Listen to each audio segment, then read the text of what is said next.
Let's begin with Nehemiah. Sort of a recap. Remember last week we talked Nehemiah 1. The context is that the people of God, or the children of Israel, had been exiled, and they were, this is the end of their 70-year period. In fact, if we talked last week about Jeremiah 29:11, which is the passage that says, I have plans for you to prosper, and plans to prosper you.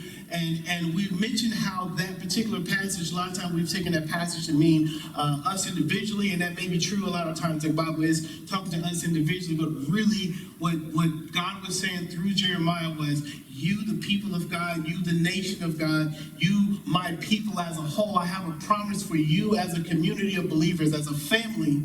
I have a promise that and a way that I'm going to prosper you, even though what I'm taking you through now doesn't look like prospering. And that's what the passage there means. And Nehemiah is one of the champions of that promise, of the 29:11 promise. In fact, if you want to do some Bible study, then a great way to read about the contextual prophets in this time period is going to be Nehemiah, Ezra, Zechariah, and Haggai.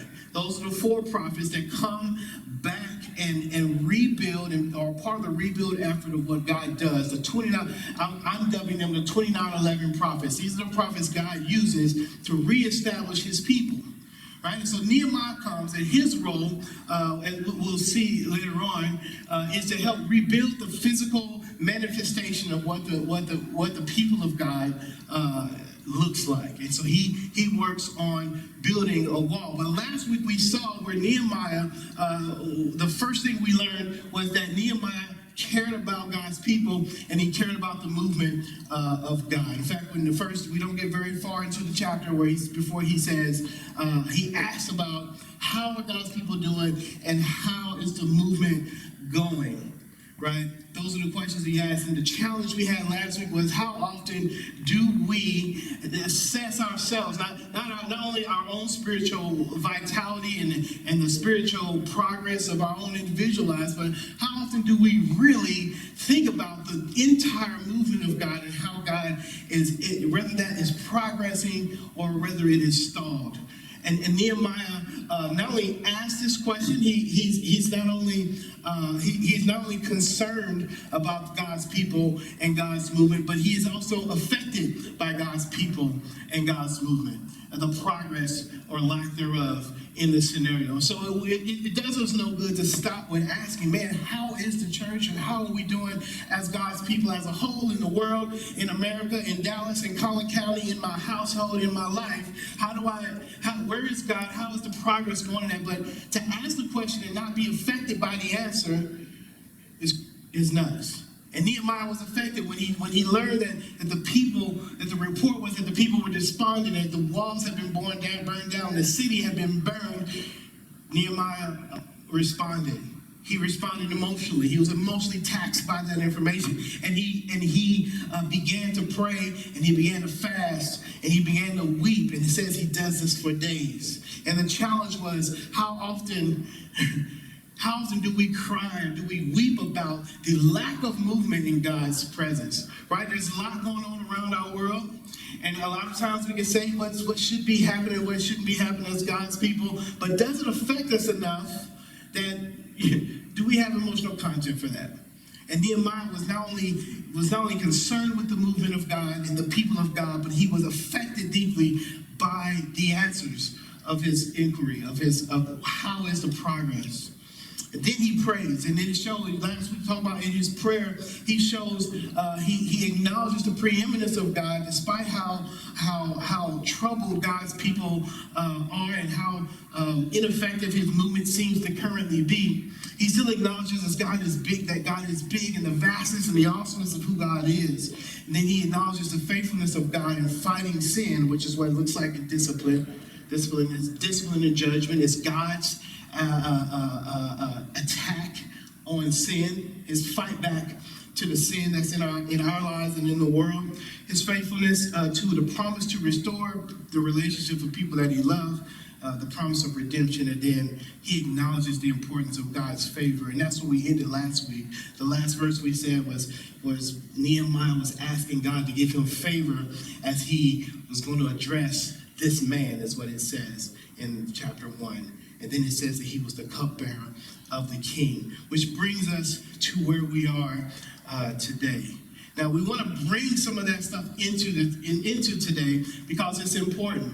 And one of the things I want you to remember, in fact, this is almost the theme of tonight. If you take this and don't get anything else, then I will have done my job. And that is that Nehemiah takes ownership of his role and responsibility in the movement of God.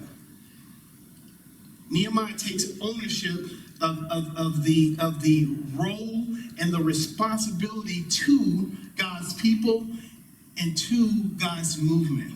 It's not information for him. You know, God's movement and his people are not, it's not information, it's not a story, it's not a news article, it's not a magazine. Nehemiah felt a deep sense of responsibility to God, and therefore to God's people, and therefore to the will and the mission of God. And the challenge today, really is just one challenge for you today, is do you feel that sense of responsibility to God's people and to the people, or to the will and the mission of God? Today, we are in one movement. God's been doing one thing. He's been doing one thing. And, you know, you'll see me post about it. You'll see me write about it. You may hear me talk about it. I always talk about one family, one movement. Those are my two words. One family, one movement. There's one family of God. There's one movement of God. That one family is the people born into his family by the blood of Jesus Christ. And that one movement is the single movement, the Big C church, the all caps church. Right? The one that includes everybody, including everyone in this room and everyone who proclaims the blood of Christ in this world. The movement to save the world, to reveal who God is, that God loves him, that he sent his son to die and to take care of the sin so that he could love us eternally in heaven, that message is the one mission and movement that God is on, that all of us are a part of. And if we somehow begin to participate in church activity and church things, or dare I even say we start to play church. You know what I mean by play? Does anybody know? Like, play church means like we come. I'm just going to talk about it. I'm talking about Tuesday night. We come here, and the songs aren't the songs, and we hear what we hear, but it doesn't affect our lives. It doesn't change anything that we do. We talk one way when we're in this room, but we talk another way when we're at home and with our groups. And we've learned what to do in this room or in this space, but it doesn't mean what it should mean to our everyday life. We're playing church. If we're playing church, right, if church has become a playground where we come and participate in these communal activities that are completely disconnected to the will of God and to the people of God, then we're not like Nehemiah. And we won't follow Nehemiah's steps. Because when Nehemiah heard about the people and the movement, then he began to make plans for what he was going to do with his life. He didn't have a church to go to. See, Nehemiah wasn't inspired. He couldn't go to church and get riled up. He couldn't get encouraged by the people around him. Nehemiah had to self-feed. Nehemiah had to realize who he was, what he was, and that he had responsibility to God's people and God's mission.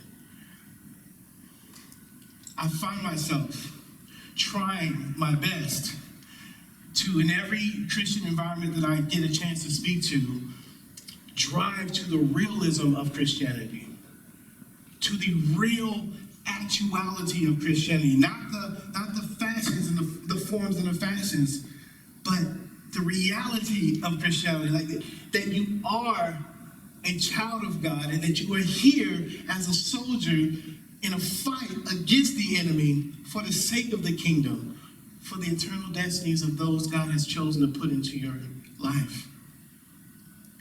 That's who you are. That's a real thing. It's not an abstract thing. It's not a thing that we should take for granted.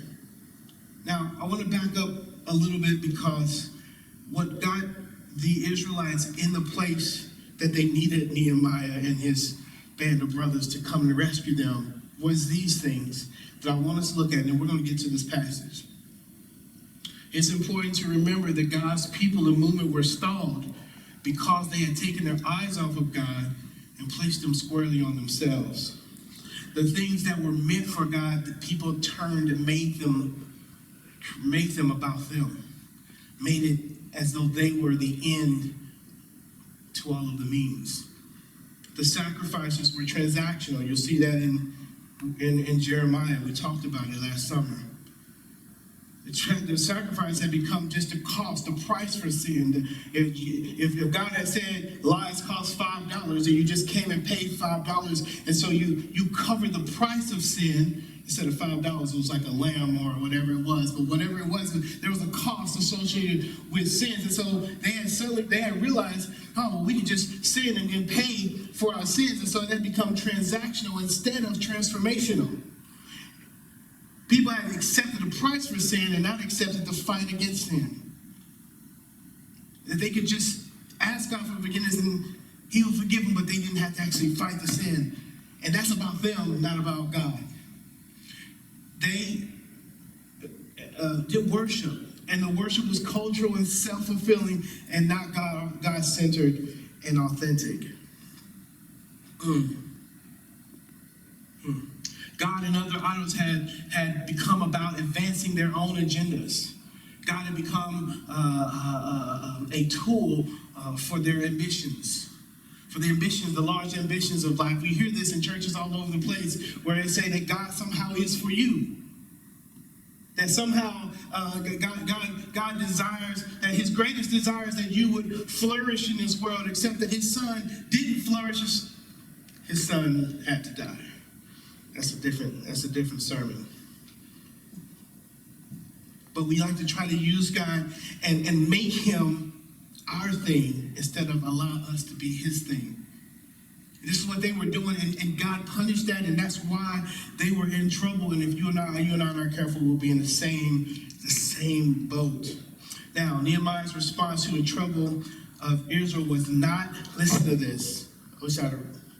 Nehemiah's response is, when we read this in a minute, I want you to hear this because I don't want you to be confused about Nehemiah's motives.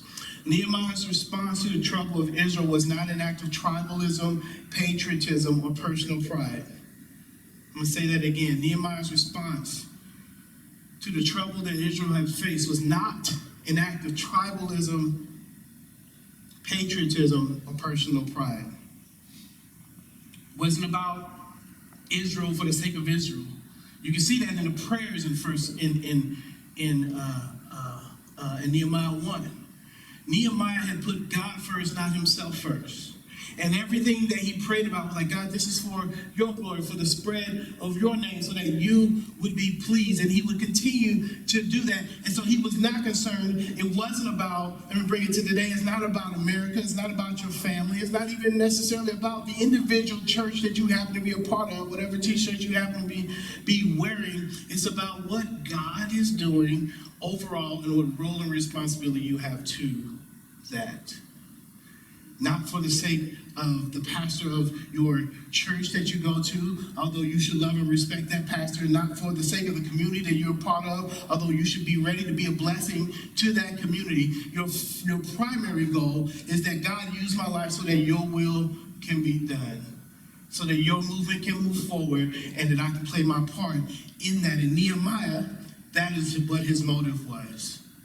Nehemiah desired for God's name to be made great, and he desired for the will of God to be accomplished. Now, let's take a look at Nehemiah chapter 2, 1 through 8. I'm almost done. Y'all laughing. Okay. In the month of Nisan, in the 20th year of King Artaxerxes, when wine was brought to him, I took the wine and gave it to the king. I had not been sad in his presence before. So the king asked me, why does your face look so sad when you are not ill? This can be nothing but sadness of heart. I was very afraid, but I said to the king, may the king live forever. Why should my face not look sad when the city where my ancestors are buried in ruins, and its gates have been destroyed by fire. The king said to me, what is it that you want?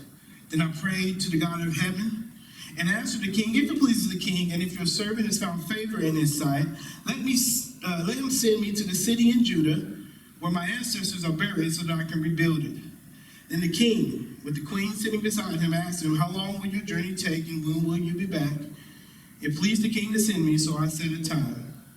I also said to him, if it pleases the king, may I have letters to the governors of Trans Euphrates, so that they will provide me safe conduct until I arrive in Judah, and may I have a letter to Asaph, keeper of the royal park, so he will give me timber to make beams for the gates of the citadel by the temple, and for the city wall, for the residence that I will occupy. And because the gracious hand of God was on me, the king granted my request.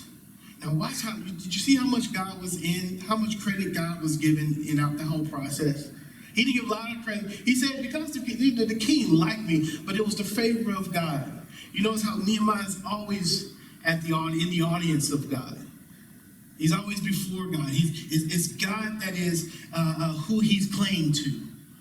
And it's God who he sees working in his life. And so he sees that these blessings come, this favorable answer comes, and he gives God the credit. Two things I want to get out of this passage, and then we're going to talk about what we do today. The burden, the first thing I want you to know about is the burden. The mission of God is a burden to carry. I'm sorry to tell you, I know that does not sound like really feel-good things, but the mission of God is a burden to carry. Once you get a hold of the idea, once you step into the battlefield and you see all of the wounded people around you, you cannot unsee that. Imagine that, like if you're in the World War II time period, and the battle's just happened, and there's people whose legs have been blown off, or their arms, they're severed, or blown. Imagine a bloody battlefield, and you step onto this. You hadn't seen it. Someone told you war was tough and hard, but then you actually walk in to the environment and you see it. You can't unsee that, right? Right? You have to do something about it. And I believe that, like, once the glasses gets put on, you see all the advancements. You really see the advancements of the enemy, how he's tricking people and taking them to hell for eternity. Then it's a burden for you to try to be a part of fixing that. It ought to be. It was a burden for Jesus. That's what Jesus meant when he said, can you carry this cross? Sure, he meant a cross, but he meant, can you be a part of swimming upstream in this dead environment with the keys to life? Can you be a part of that? Will you be a part of that? It's a burden to carry. I want you, it's very simple. At the very beginning of this, it says, in the month of Nisan. Now, Nisan is 4 months after chapter 1. In chapter 1, it said, in the month of Kislev. So if you look at the Jewish calendar, it's 4 months apart. That means that at minimum, Nehemiah has been dealing with this issue for 4 months. He's like, man, I heard that the people of God are in trouble. And for 4 months, he's been dealing with it. He finally gets a chance to deal with it. I believe that God, it'll happen for you and I for more than 4 months. I think this is what Paul and Peter, and once the disciples got it, that's why they died for it. But without that, we just see God as a consumer.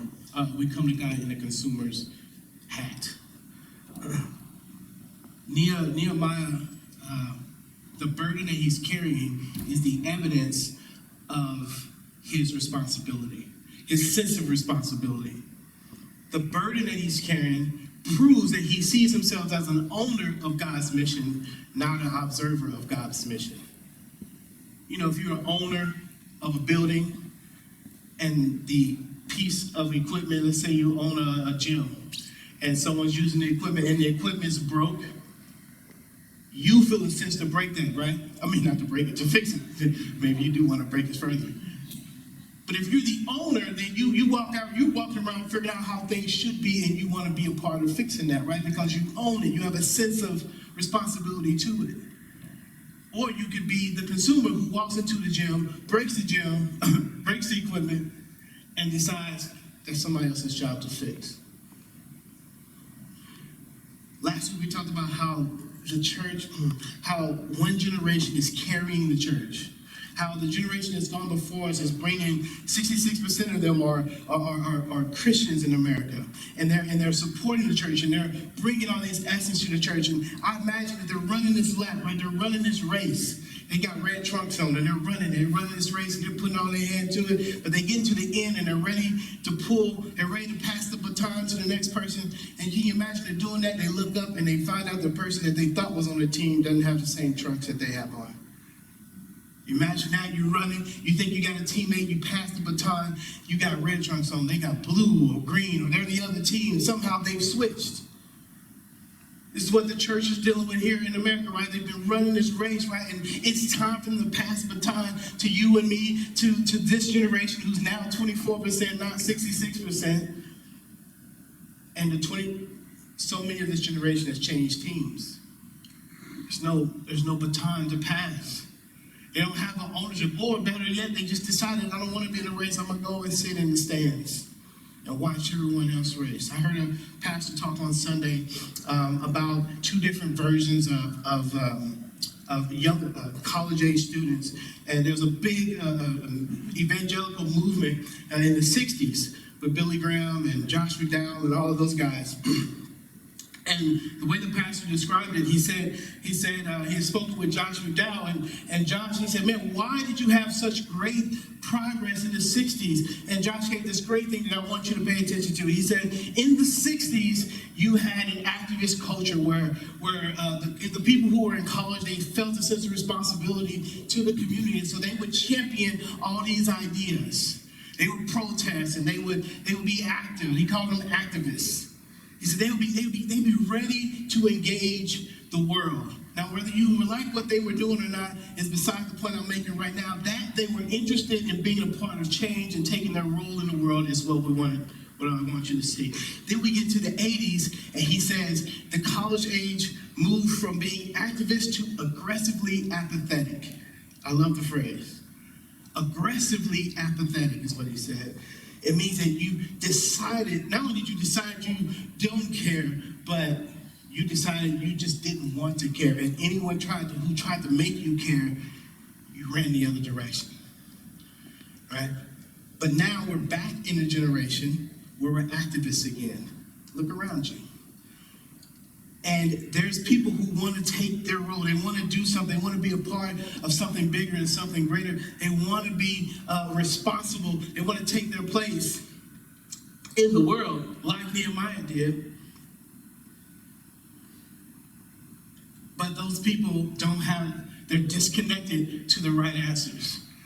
If you look at the 25% of young adults who are active, then that means that 75%, if we work on it, there's a whole bunch of other group of people who are activists for the community, but not with the gospel, not armed with the cross. And then you look at the church itself, and you see that the soldiers, if you will, of the church, the numbers are shrinking. And you got to ask yourself, does that matter to you?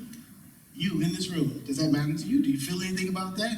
Do you think about what the church would look like in 20 years when everyone who's putting the money in the church and everyone who's making the buildings and bringing all the ideas to the church movement as we try to spread the gospel in America, when all those people have died and passed on, and now we're left with the 25% of the young adults who are now not young adults, and the 75%, right? You start to see the picture, and suddenly we don't have the money in the churches. How many of you are tithing? Don't raise your hand. You'll have to answer. More than likely, it's not right? Where's your energy? Are you invested in the church? Does the generation have someone to pass it to? Right? Can we be like Nehemiah and step up and realize and take our place in the situation? Or are we going to be aggressively apathetic? It's just too big. The problem's too large. Can you imagine this? This is Nehemiah. He's in the palace and he's about to go. He's talking to this guy. He's got this cush job. He's got this great access to the king. Everybody wants his spot, and all he can think about. In fact, the scripture shows that he's sad in the presence. He's got this cush situation that he's in, but he's sad in the presence of the king because he can't get his mind wrapped around the fact that God's movement is stalled and God's people are suffering. And he's willing to give it away. He's willing to say, you know what? I've got to go after my role in God's mission for God's people. I have to, is what Nehemiah said. This is what this, he said, I've got to deal with it. He's been dealing with it for 4 months, and he's out of character. The king is like, you don't never look sad. How come, why are you saying everything? Say, how can I be happy when God's movement is stalled? Now, that's all I'm gonna say. That's all I'm gonna say about the passage. For the sake of time, I'm gonna move forward. So let's just bring this to today, right? Because we can say all these things that I just said, and they're abstract ideas that maybe you nod your head to, and maybe I've lost you. So let's just bring it in. I just gave you, 25% in America. You might feel like I can't do nothing about America. No, it's just me. I'm just one person, right? Now. So let me shrink it for you. What about Collin County? What about Collin County? This is what Elevate is. Elevate is a ministry to churches and a ministry to young adults. The issue, the mission of Elevate is not to create this grand young adult, fill this room up with young adults and keep them here and create this vast community. What we are trying to do is change the trajectory of the church from down to up. We're trying to serve the churches so that they can be young adult places where young adults those who are contributing to this 1 in 4 number that we've seen. We want to change that. We want to change that at least here in Collin County, at least here in this space.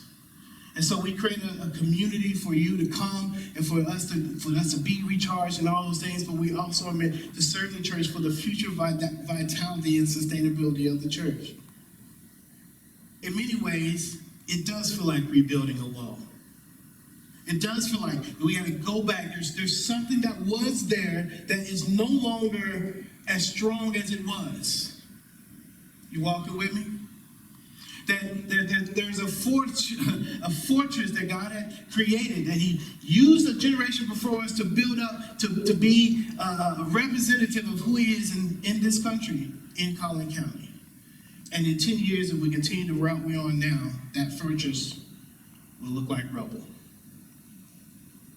And I'm standing before you as a type of Nehemiah, if you will, saying, I can't abide by that.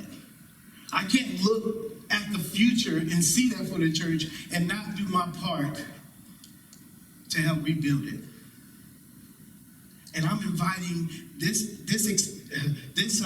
mission that what Elevate is an invitation to you to be a part of that rebuilding effort. To be a part, because here's the truth. The truth is young adults reach young adults. Right? I mean, I'm not even young adult now. 40. Yay. So I'm not going to be the one that reach y'all. You know, I appreciate y'all coming on Tuesdays. Bless you. I love you and I want to serve you. But my audience is not you. It's God, God's people, God's movement. And I want to engage you in the mission. I want to engage you to be a part of it. Elevate is something that helps you be a part of your church. It doesn't compete. It complements your church. Elevate, you being a part of this community helps other young adults find a place to be motivated, be reintroduced to who and what the church really is. So don't be afraid to step up and step in and to be present at the ministry. Knowing that the end game is not that we fill this room, although if we have to fill this room, we will.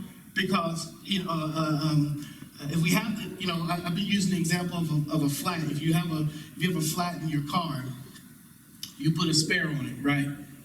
And everybody know about that? Get a little, yeah, okay. When you put a spare on it, the spare isn't supposed to stay on it.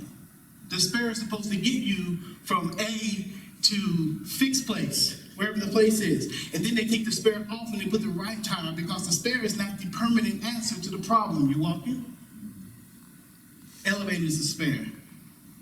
We're an answer to a problem that shouldn't exist. While the church has and it kind of, don't hear me wrong, I think it's a family place. It's a family community. And so it's easy to look over 18 to 30, right? Because most of us aren't, it's 200,000 of us here, but it's like 800,000 of everybody else, or whatever it is, right? And so it's easy for church to say, man, this is the community we are. We want to focus in on that. And so there's a hole, there's a flat in the tire. There's a flat tire on the car. And we've identified it. We say, okay, can we be a spare? So we'll be a spare here, but this is to get us to the place where the church can be a help to young adults permanently. But in the meantime, there's no sense of being stuck by the road. And so I'm inviting you guys to be a part of what Elevate is doing. Just to be a part of it. To see it, to not see it in competition with your church, but see it as a way that we're helping your churches. All of you came to Elevate looking for a place to be with other people who were going through the things you were going through, right? And then you came to Elevate and there was people here. And maybe they helped you get through some stuff. Now maybe it's your turn to be the people who are here. So that, because there's a whole slew of people out there who aren't. There's flat tires all over the place, and we can be these spares. That's the first thing I want you to think about. The second thing is I want you to change your mentality. The church is not a consumer. I was thinking about doing props, and then I didn't.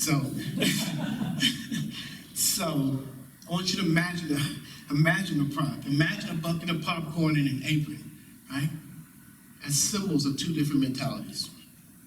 Now, when you go to the movie theater, you go to the movie theater as a consumer, and when you walk into that room, everything's supposed to be for you, right?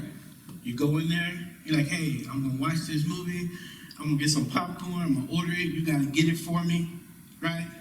I'm gonna go in here and eat this popcorn, I'm gonna drop some of it on the floor and not pick that up. Not pick it up. I'm gonna walk out without a second thought, because when I go to the movie theater, I'm a consumer and I just consume.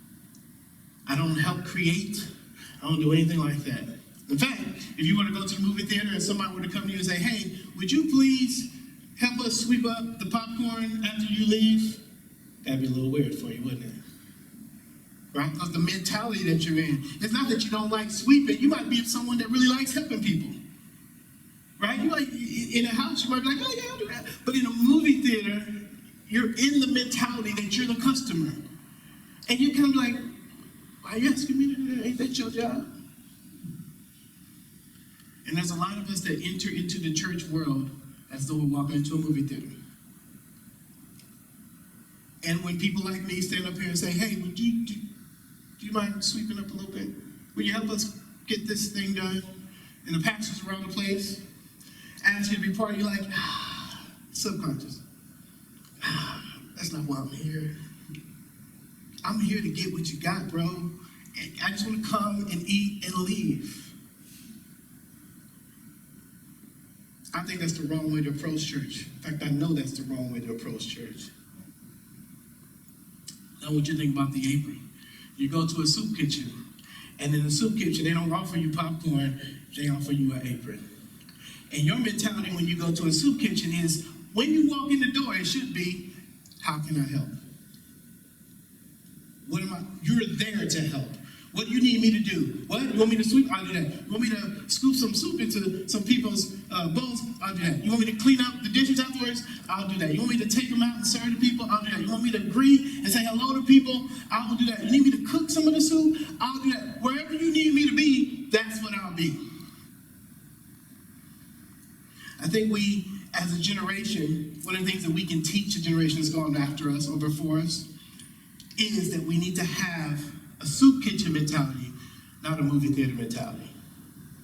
And when we come into a room, a ministry like Elevate, or even your local church, not even, your local church and Elevate, the thing is not what can I get out of this place, is in what ways can I be a blessing to this place?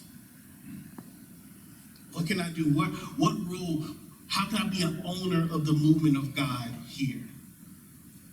How can I be responsible to the people of God here? Right? Are you walking with me? This is what Nehemiah was doing. And what did it cost Nehemiah? It cost him for 4 years, and we'll get into it in the next couple of weeks. It cost him his spot at the palace. It cost him his spot at the palace. He wasn't living in the palace. He had to go. He had to taste wine and give some advice to the king, and that was his life. He decided to leave that and go build a wall with some people he didn't know and face a bunch of opposition at the time and live there in the process. Nehemiah understood that his concern for the church, and then for God and God's people, and then his effect, the way the movement of God is working or not one, and how it affects him, is going to require something from him. It's going to require him to act. It's going to require him to move. It's going to require him to sacrifice. You've got to give up something. You've got to be a part of something that's bigger than you. You've got to sacrifice things that you really want. You've got to sacrifice time. You might have to volunteer somewhere and cut some other stuff out of your schedule in order to fit in the schoolwork and the volunteering. Right? Because typically, we got really valid reasons to not be a part of ministry. I got school. I got work. I just don't have time. I'm not saying that's not true. Don't hear me. I'm saying, why does God's thing get cut first? That's not what happens with people who are owners and who are responsible. See, Nehemiah's giving us a strong example. And so the next few minutes, here's what I'm going to ask you to do. I'm going to ask you to pray. Here's what I want you to pray about. I want you to pray to God and ask him to reveal to you where you can plug in. And I'm going to trust that he's going to say something pretty immediately. Pretty close to immediate. And I want you to say yes. Whether that's here at Elevate, whether that's at your church, there's something that you need, there's some palace that you need to leave to be a part of the rebuilding effort of God. That's the challenge. Or we could walk out of here with some really great platitudes from Nehemiah, some really, hopefully, great sounding lessons. Oh, Nehemiah was a great guy who did great things. And look, he was this and that, and never change our life, never have it affect our life. Make it as unreal to life as we can make it, and pursue our aggressive apathy. Or we could be activists for Christ, soldiers for Christ. Dare I say, leaders for Christ, although everybody says, the next generation is the leaders. It's true. The world knows. There's a reason. So in the next few minutes, I'm gonna ask you guys to pray about that. Remember the lessons from Nehemiah. Nehemiah was concerned about God's people and his mission. Nehemiah was affected by God's people and his mission. Nehemiah knew that effect was going to lead to having action. It's going to lead him to do something. Maybe even lead him to make him have to leave something or sacrifice something in order to fulfill his role and responsibility as an owner of the mission of God, as an owner of the people of God. Right? That's the challenge. 2019 has got to be a different year. Let it be the beginning. That in Collin County, at the very minimum, that Elevate, or the people of Elevate, and the community that we create here is not a movie theater. We don't come and judge the quality of the singing. and playing. We come to be a part and sing with and make a joyful noise unto the Lord, for he is good, and his mercy endures forever. Now, whether this person hit the right note or not, you need to be hitting some bad notes out there. I've heard enough bad notes out there. I was looking just a minute ago. I ain't mad at you. Don't be mad at me. But I was looking just a minute ago, and there's a lot of you just standing there. I don't understand it. Is it real? Is it real? Is it a real thing? Is it a real thing? Or are we just playing church? Bow your heads. Father God, I ask that you would begin moving in the hearts of people right now. God, that you would begin to show where you want people to step up and step into their next phase. There are people, God, who you're waiting to hear yes from. That you've got this great plan for their lives that they have not yet realized. This great story that if they would just embrace their role and responsibility to who you are and to your people and to your mission, that you would bring a kind of fulfillment that has nothing to do with money in the bank and that has nothing to do with who's on your arm or who you're marrying or who your friends are or any of those things, who our friends are. But would be solely about the greatest good, which is that you would be known throughout the world, that Jesus' great sacrifice would be known throughout the world, and that lives can be saved because of it. Thank you for the challenge of Nehemiah. In Jesus' name we pray. Amen. I'm going to let you guys take a couple minutes. I know I prayed right then. I want you guys to take a couple minutes to yourself. And I want you to go to God and ask God what your next step is for 2019 and after.